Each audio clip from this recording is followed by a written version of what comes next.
Everyone, thank you so much for joining us. We're very excited for today's IG Live. Earlier this week, we discussed face yoga with Melissa Chapman. You can check that out on in our IG Live feed by clicking the play icon. Today, we're going to continue discussing self-care in the form of healthy breathing habits. And many of our followers are undergoing stress from trying to conceive, detoxing from toxic chemical exposures, or just, everyday lives. And a lot of people can help offset that stress by breathing through it. And if you think about it, when we're stressed, we bunch up our fingers, clench our jaws, and bring our shoulders up to our ears. And all of these causes us to hold our breath and then create even more tension. That's why we're invited Stacy Cohen to join our IG Live today. Stacy is a certified Oxygen Advantage instructor, Buteyko practitioner, Neurodynamic Breathwork facilitator, Breathe for Change SEL facilitator, and yoga teacher. For those of you who don't know what SEL means, it actually means social emotional learning. So today, Stacy will discuss the importance of deep breathing and give us some pointers in incorporating deep breathing techniques into our daily routines. So I'm gonna.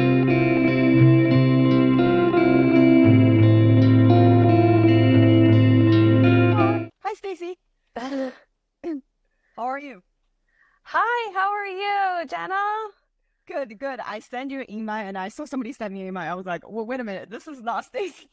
I know the lives can be a little bit tricky, even just setting up my phone, because unfortunately we can't do it from a computer is like I know. a challenge. But thank you for having me.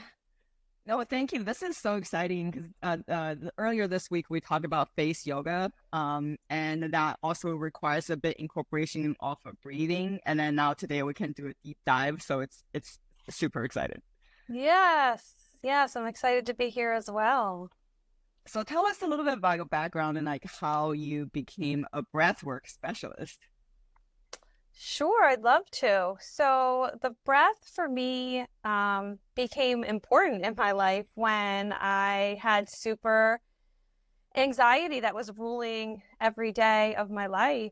It happened during Corona. I'm in the US and we were out skiing one weekend and I came home with my 4 kids and their father and got an email that said they're going to be remote. And I was like, what? So I had to manage in a matter of hours and figure out how to help and support them with the remote learning. And at the same time, in the US, there was so much turmoil, there was political polarization, there was social unrest. I was having marital problems and things were just compounding on one another.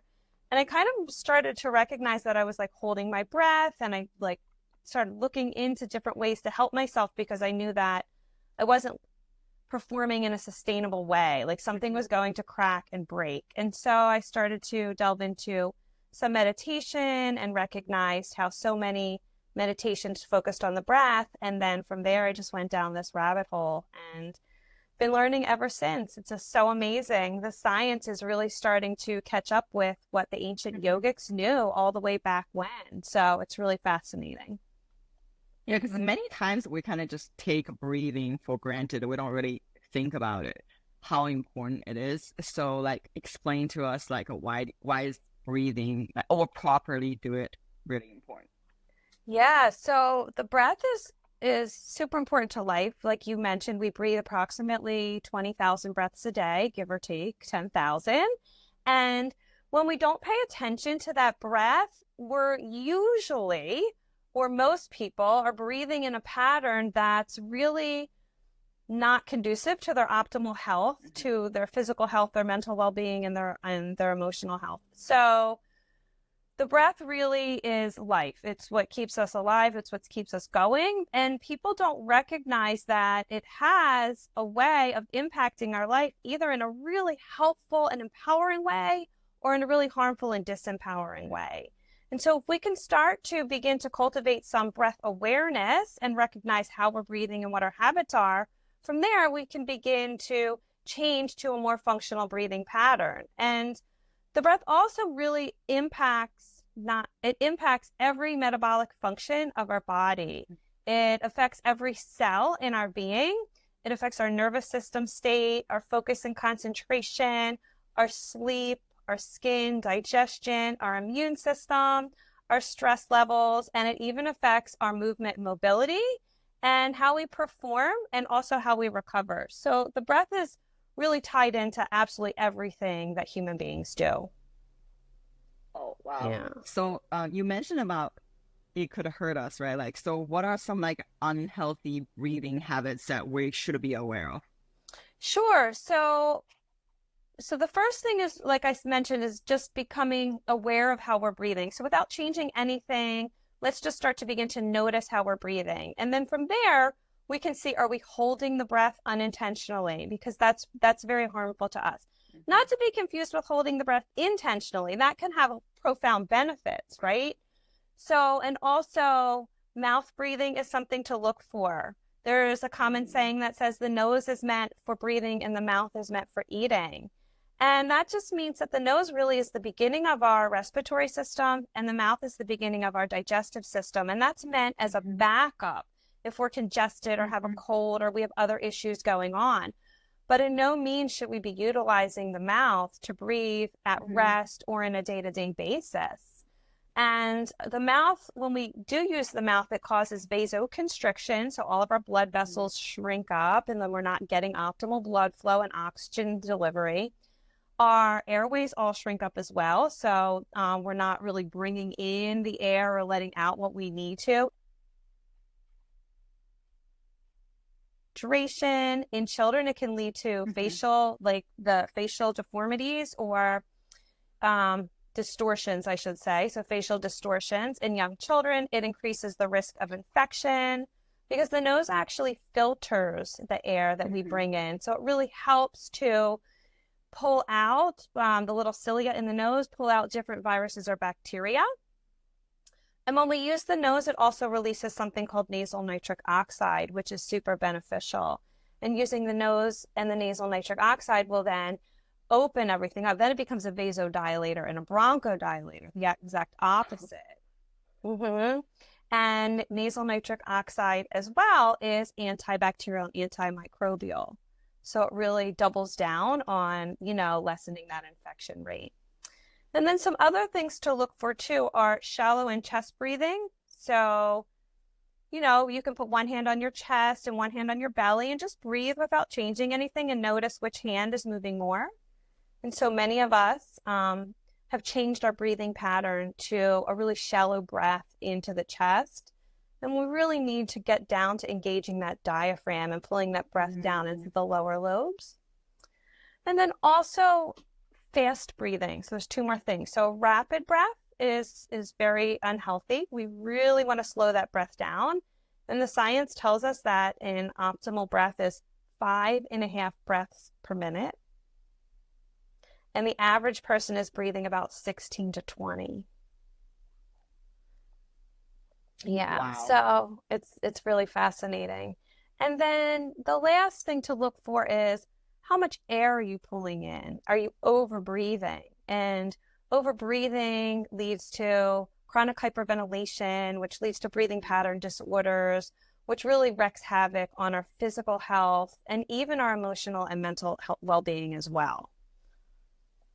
Wow, this is like so fascinating when you explain the science behind it, and then also like so many things we should watch out for. It's like it makes a lot of sense. It does make a lot of sense, and I don't want it to be overwhelming to anyone. I mean, everyone here can just take things, one thing at a time, change one thing at a time. In my program, I kind of do a functional breathing, and each week we target a different aspect of the functional breathing so that people don't get like overwhelmed with this information and changes. Yeah, you mentioned the central nervous system, like how breathing can really help.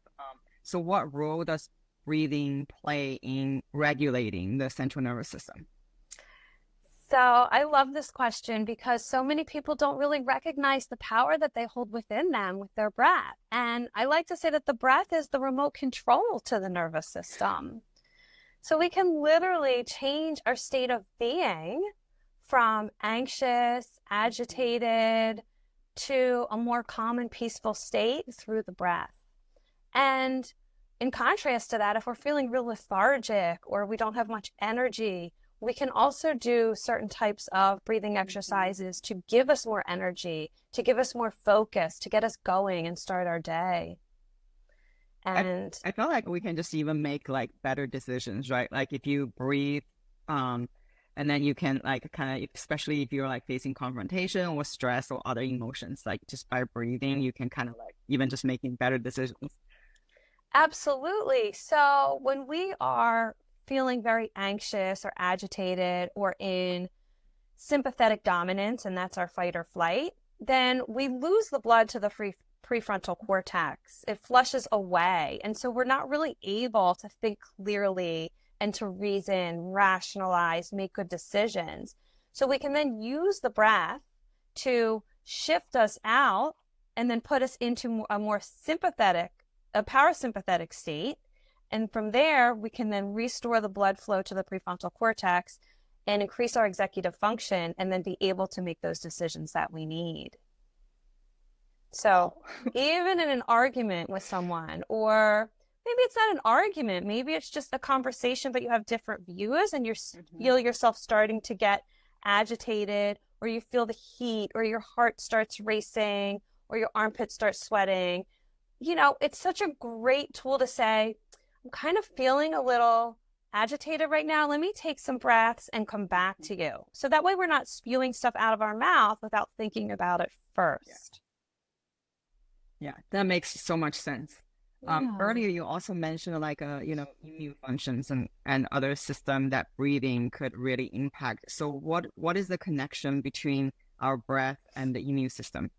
Right. So when we are breathing in this fast and shallow or over breathing or using the mouth, we generally tend to be in sympathetic dominance. And when we're in sympathetic dominance, the body then can't heal. It can't fight infection. It can't fight inflammation. We really need to be in a parasympathetic state of being, that's our rest and digest, for all of those things to happen. So we really need to get out of that sympathetic dominance, and we can do that by utilizing and tapping into the power of the breath to switch our state of being so that we can then increase our immunity, so that we can fight the illnesses that come into our body, or, or using the nose, we can fight them off even before they enter the body. Yeah, and we also know that sleep quality really impacts your immune function. So how does breathing impact our sleep quality? So they're all related. So the way that we breathe affects the way that we sleep, and vice versa. There's no chicken or egg here. And they also affect the nervous system, and then our thoughts also. They're all interconnected. And so there's a way of breathing. If it's going to be calm and peaceful, then the mind's most likely going to be calm and peaceful. And if we're breathing in a very agitated state, so quick, shallow, again, then the mind is probably going to be agitated and racing. And so we have the ability to first recognize how they're related, bring awareness, and then make shifts and changes in the breath, because the breath is going to be the fastest and the quickest way to make these changes. It's when we use the breath, we're doing what's called a bottom-up approach, because we're using the body to influence the mind, as opposed to a top-down, which is using the mind to influence the body. And the reason that that's so effective is because the body, through the 10th cranial nerve, the vagus nerve, sends 80% of its messages up to the brain. And the brain only sends 20% back down. And so when we start to shift into a calmer, more peaceful breath, we can then calm the mind, and then we can then get a better night's sleep. And if we're breathing very agitated, our mind is racing. It's very hard for people to, one, fall asleep or to stay asleep. If they are breathing through the mouth, they may find that they're very dehydrated, because mouth breathing blows off a lot of moisture. They may actually even wake up to go to the bathroom. So there's some studies that recognize how sleep apnea and mouth breathing are tied into excessive urination through the night. And then a whole nother topic is sleep disordered breathing. So if we're not breathing optimally for our health, we then recognize that snoring becomes an issue, or sleep apnea, or a reduction in airflow. And then once we don't get enough sleep, then like sleep is the key to everything. But to me, there's not one that's more important, right? There's sleep, there's the breath that we have to be mindful of, there's the foods that we eat, and then there's movement. They all are integrated and play an integral part to our health and well-being. For me, they're the 4 pillars of health. But so many people leave the breath out, and we really can't. We just don't talk about it enough. You know, people do talk about nutrition, do talk about physical activity, do talk about sleep, but like people don't really talk about breathing and breath. And this is so important. Absolutely. But I think that it's starting to shift. I do think it could be just because I'm in the circle now, right? But I do think that there is a shift. I am, I give professional developments to school districts and small businesses and corporations. And so people are wanting me to provide these services. So it is happening. But just to get back to sleep disordered breathing and how breathing affects our sleep. So something that we can do, that I do every night, is tape our mouth shut. And I know it sounds a little bit crazy. And for anyone that wants to try it, I definitely recommend taping their mouth during the day while they're awake first, right? And then once they're more comfortable with it, you just take a little piece of tape, and I just put it this way, vertically, over my lips. So I'm not taping my whole mouth shut. And I use 3M, it's paper tape is what it's called. And it's quite sticky. And I even put like some chapstick on before I go to bed, and it still sticks over that. And that way, we're not like taping the mouth shut so we can't breathe through the mouth. We're really just giving the muscles an indication that they want to stay closed is really what we're doing. And then that would, create more functional breathing through the night. That would allow you to breathe through the nose. That makes a lot of sense. I guess maybe that can even combat with some people who tend to snore. And then, if they learn to kind of breathe through their nose and not using so much mouth, maybe that will change. I don't know, I'm just thinking out loud. Yeah. No, I've had people that have been clients and people that have just seen my Instagram feed that said, I tried that mouth taping and I don't snore, or my husband doesn't snore anymore. So it can work, but it's not 100% because some people do snore through the nose. And if that's the case, then I suggest that person really work on pulling in less volume of air, making their breath more light and subtle and soft.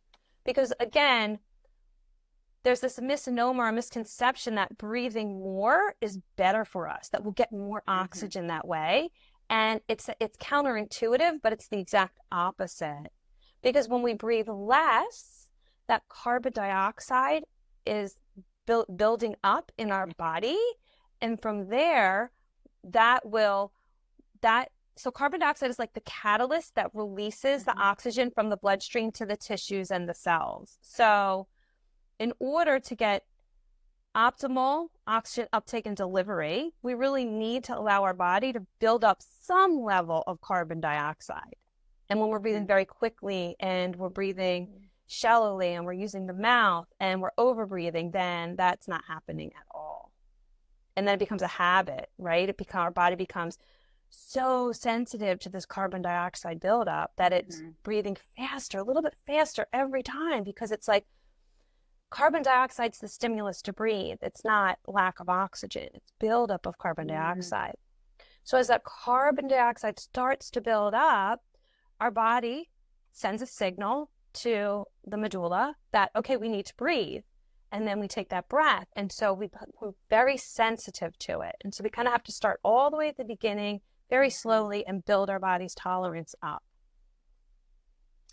This is so fascinating. Oh my God. I'm just in awe. So would you mind walking us through a breathing exercise that can help with stress? Absolutely. So this exercise that I'm going to do is drawn from Buteyko. So I'm a Buteyko practitioner. And we're going to, well, so let me just explain very quickly first what it's good for. So it's good for states of high stress, high anxiety, and even panic, and maybe even someone who is having an asthma attack. Because in all those situations, what we want to do is we want to slow the breath down, but that's so difficult to do, especially if you're having an asthma attack or you're in high panic, right? And it makes it hard to slow down because you feel like you can't breathe. So then you're trying to breathe faster and faster. And then I know for me, when I was in my high state of stress, everything was really constricted within my chest and my belly. So like pulling that breath down to the diaphragm really wasn't an option in that time. Like it took me a lot of work to be able to get to that place. And so this exercise is really amazing because you don't have to do any of those things. And it's called small breath holds. And so what we do is we just breathe regularly for 10 seconds. So like, let's say you're in a fight with someone and you feel super agitated and you just can't breathe, or you're like trying to make dinner and the kids are all coming at you and you just feel like you can't get it together, or something happens at work, or, whatever it is that's causing high stress, high anxiety, or panic. Just breathe regularly for 10 seconds. So you just count breathing for 10 seconds, and then you'll inhale and you'll exhale. And after the exhale, you'll hold the breath for 5 seconds, and you'll pinch the nose when you hold the breath. And then you try it. If 5 seconds is too long, then maybe you start at 2 or 3 and then work your way up. But we'll do it together, okay? So we're going to inhale and exhale. We're just going to breathe regularly for 10, 9, 8, 7, 6, 5, 4, 3, 2, 1. After your exhale, hold the breath and pinch the nose for 5, 4, 3, 2, 1. And inhale with the nose.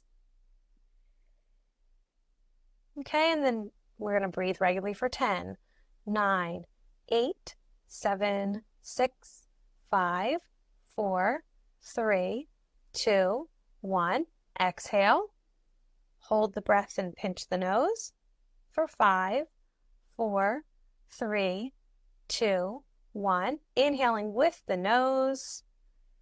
And breathe regularly for 10 seconds. 10, 9, 8, 7, 6, 5, 4, 3, 2, 1. Last time. So after the exhale, hold the breath and pinch the nose, and hold it for 5, 4, 3, 2, 1. And inhale with the nose.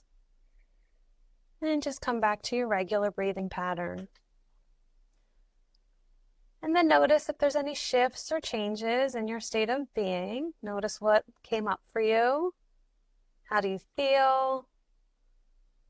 For me, I feel like it's almost like your airway kind of opened up more. That was a sort of an immediate feeling. Oh, it's beautiful. So in those 5 seconds where we're holding the breath, we're allowing the carbon dioxide to build up.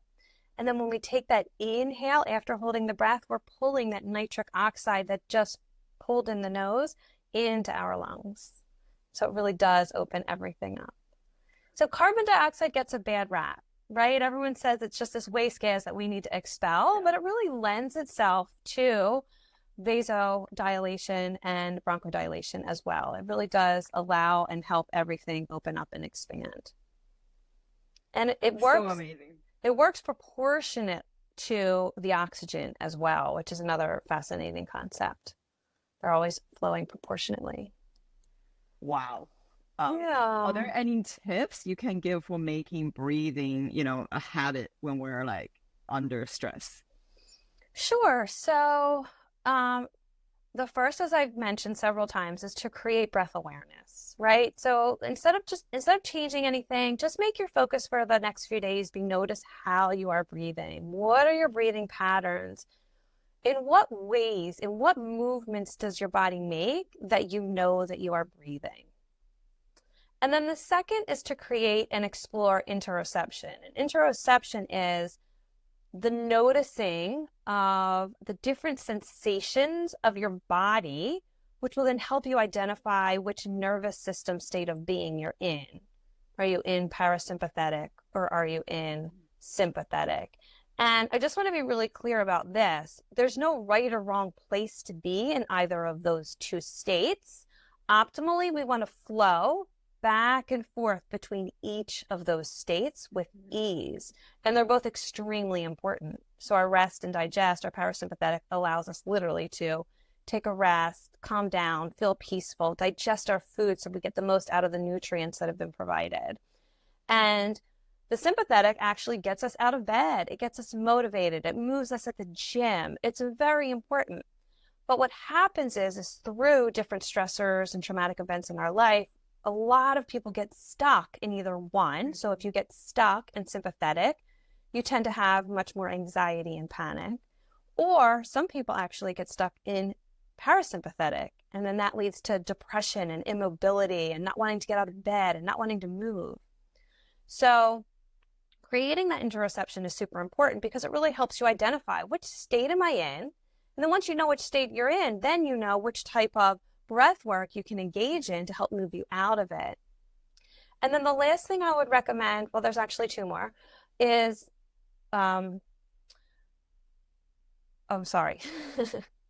is to practice when we're not stressed, right? So you said, what can we do when we are stressed?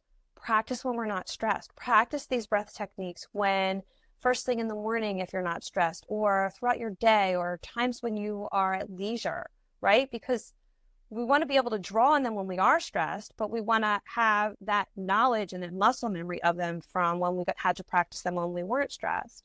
And then the second is to create a daily breathwork practice or routine for yourself. So, I mean, I wake up in the morning and I breathe for 15 minutes every morning. And I try and breathe midday, and then I breathe again before I go to bed.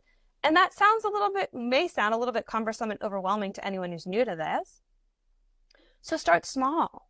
Like when I started this work, it was literally, I was so anxious. I couldn't even sit and focus on my breath for more than one breath. Like literally, it was one breath at a time. I was like, all right, I'm going to try the small breath holds. And I would do one round and then my mind would be off. And then I would, all right, let's come back and try that again. And it was literally one breath. And then it got to 1 minute and then 5 minutes. And so now, now I'm at 15 minutes. So it can be done. Like if I did it, anyone can do it. It can be done.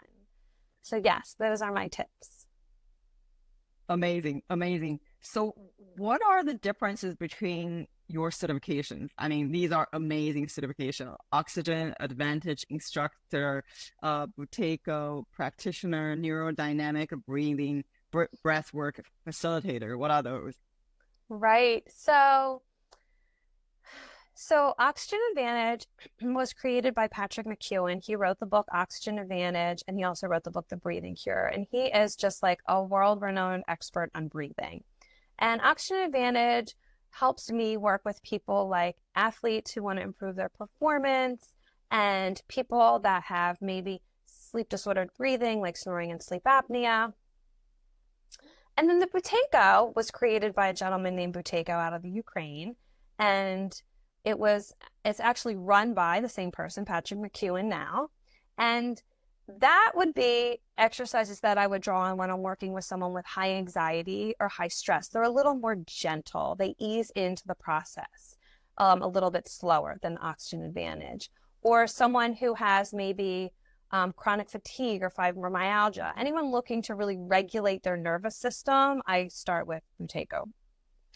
And then Neurodynamic breathwork is a different type of breathwork that allows people to sit with themselves for an hour and breathe in a pattern that makes changes in the blood's pH, which quiets the default mode network where our ego is housed, and lets them connect to their body's wisdom or their inner wisdom.